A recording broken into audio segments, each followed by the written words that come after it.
Good evening, मेरा नाम प्रद्युमन खन्ना है एंड मैंने इस बार नीट 2024 दिया था जिसमें मेरी 661 मार्क्स आ रहे हैं and an all India rank और 20,000। ये मेरा सेकेंड अटैम्प्ट था एंड मेरे फर्स्ट अटैम्प्ट में जो मैंने 12th के साथ दिया था उसमें मेरे 370 मार्क्स आए थे, जिसमें मेरे पीसीबी में रिस्पेक्टिवली 60, 70 एंड 240 मार्क्स आए थे। एंड इस साल मेरे पीसीबी में रिस्पेक्टिवली मार्क्स है 161, 165 एंड 345।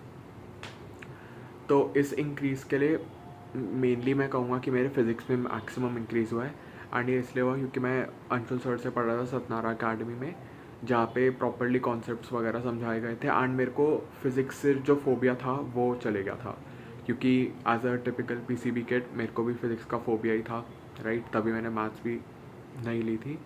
तो उस फोबिया को गेट ओवर करने के लिए सर ने काफ़ी हेल्प करी एंड फिज़िक्स को काफ़ी फ़न तरीके से पढ़ाया एंड ओवरऑल भी सर ने पूरे साल मेरे को अच्छे से गाइड करा था, जिससे मेरे को प्रॉपरली पता चल रहा था कि किस टाइम पर क्या चीज़ करनी है एंड क्या चीज़ पढ़नी है। तो सर ने प्रेपरेशन वाले फेज़ के टाइम मैंने जून में ज्वाइन करा था एंड दिसंबर एंड तक सर ने हमें हमारा सिलेबस कंप्लीट करा दिया था। तो उन 6 से 7 मंथ्स के टाइम सर पूरा प्रॉपरली गाइड करते थे कि नोट्स जो है उन्होंने बनवाए हैं हमारे, उन्हें कितनी बार पढ़ना है एंड उसके बाद क्वेश्चंस कैसे प्रैक्टिस करने हैं। तो मैं घर जाकर वो नोट्स ही पढ़ता था एंड देन क्वेश्चन प्रैक्टिस करता था एंड फिर अगले टाइम जब क्लास होती थी तो मैं क्वेश्चंस वगैरह सर के पास लेकर जाता था एंड सर वो डाउट्स वगैरह मेरे सॉल्व कर देते थे। तो ओवर टाइम मेरी फिज़िक्स धीरे धीरे अच्छी होती रही एंड इवेंचुअली मेरा अच्छा लेवल बन गया था फिज़िक्स का। तो मेरे को फिज़िक्स भी एट वन पॉइंट काफ़ी इंटरेस्टिंग लगने लगी थी।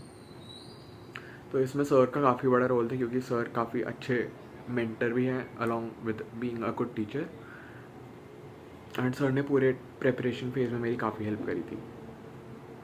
बाकी मैंने बुक्स के लिए मैंने एमटीजी की नीट गाइड करी थी फिज़िक्स एंड केमिस्ट्री के लिए एंड मैंने क्वेश्चंस बैंक लगाए थे जो ऑनलाइन अवेलेबल होते हैं। ये सब मैंने दिसंबर तक करा था एंड आफ्टर दिसंबर मैं मेनली बस पेपर सॉल्विंग पर फोकस कर रहा था क्योंकि मेरा सिलेबस कंप्लीट हो गया था। तो मैं पेपर वगैरह सॉल्व करता था एंड उनमें जितनी भी गलतियाँ होती थी उन्हें मैं एक नोटबुक में नोट डाउन कर लेता था एंड नोटबुक में नोट डाउन करने के बाद उन क्वेश्चंस के आंसर मैं अंशुल सर से पूछता था जो फिजिक्स के क्वेश्चन होते थे एंड जो बाकी होते थे वो मैं यूजुअली गूगल कर लेता था या फिर अपने केमिस्ट्री के सर से पूछता था। तो ऐसे करते करते धीरे धीरे मेरे को काफ़ी अलग अलग टाइप के क्वेश्चन का एक्सपीरियंस मिला, जिससे मेरी काफ़ी हेल्प हुई एट दी एंड, राइट।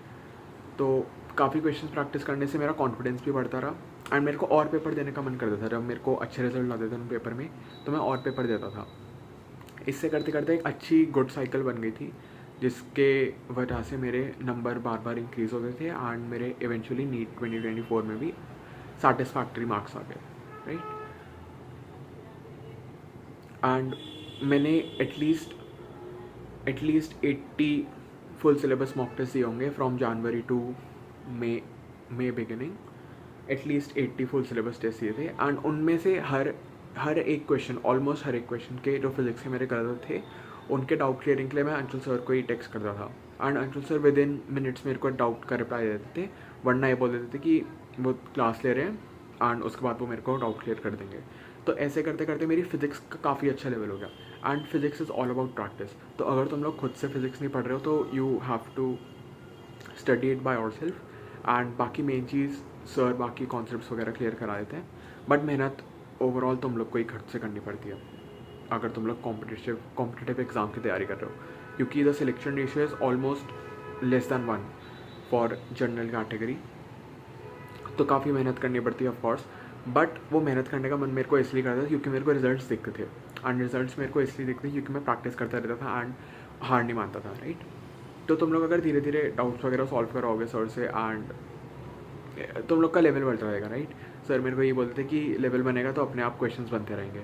तो इसलिए फाउंडेशन सेट करने के लिए तो काफ़ी हेल्प करी मेरी सर ने एंड ओवरऑल भी अकेडमी में काफ़ी अच्छा माहौल है, पढ़ाई का पूरा माहौल था। मैं वहाँ जाकर ही पेपर सॉल्व करता था एंड अपने डाउट्स क्लियर करवाता था।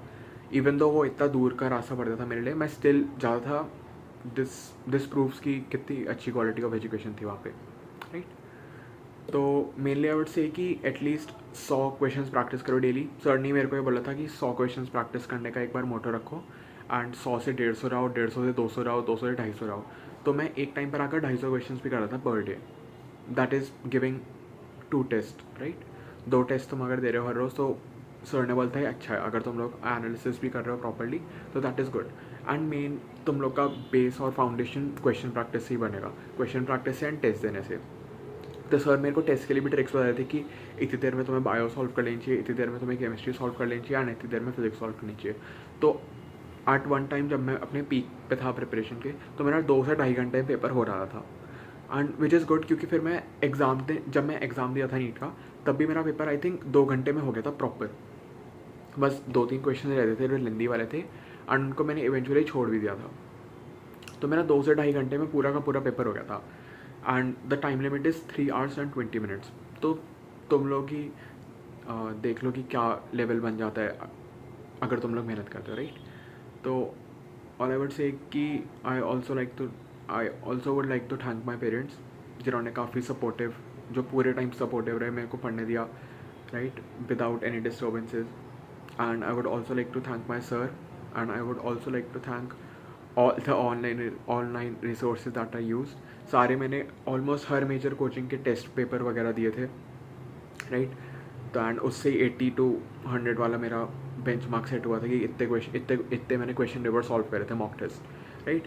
ऑल्सो मेजर कोचिंग्स में एक बड़ा फ्लॉ रहता है कि वो लोग डाउट्स वगैरह सॉल्व नहीं करवाते हैं।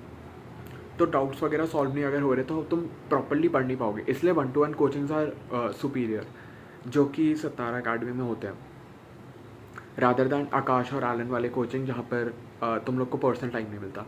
एंड ऑनेस्टली भाई सिलेक्शन तो तुम अकेले का ही मतलब रखते हो, राइट। तो तुम लोग इतने सारे लोगों के साथ पढ़ना क्यों ही प्रेफर करोगे, दैट इज़ नॉट आइडियल।